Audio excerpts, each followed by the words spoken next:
As a real estate agent or broker, you probably wondered, can I actually use SEO in 2024? And will it still work for me? And if you've done much research on it, one of the first things you'll see is people telling you SEO for real estate agents doesn't produce any leads. It's not really a good way to go.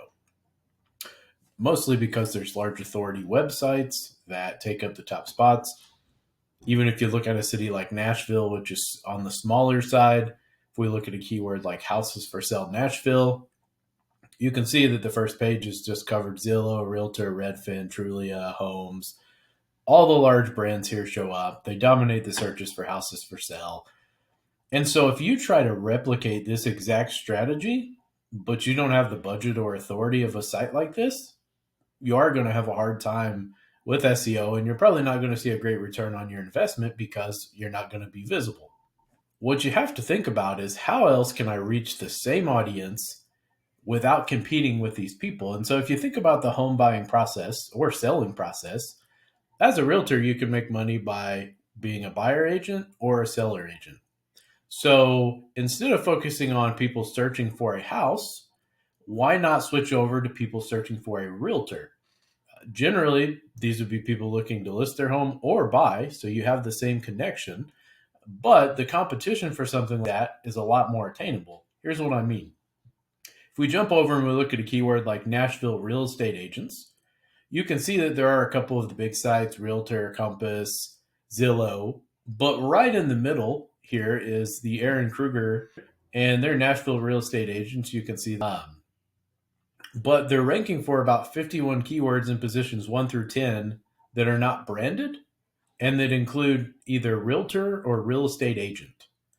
And so they're able to connect, they're able to get in front of the right audience, but they're not having to directly compete for home buying, house for sale, those types of keywords. They're instead focusing on people looking for a realtor. This also helps to differentiate a little bit, because if somebody's searching for a house, it's on the MLS, a million people can show them the same house.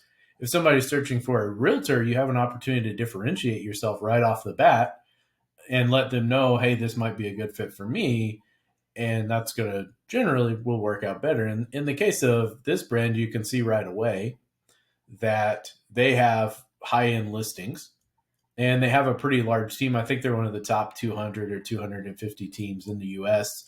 Right off the bat, there's a $9 million listing. They may not only sell high-end homes, but right away I'm looking for a realtor. I know that I'm in the $5 to $10 million range for a house, and then I see this is what they seem to be doing all the time.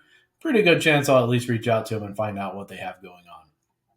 Now, you may be thinking, okay, well, that's an example. Nashville's a small city, so that doesn't really check out. So let's take a look at Chicago, one of the largest cities in the U.S.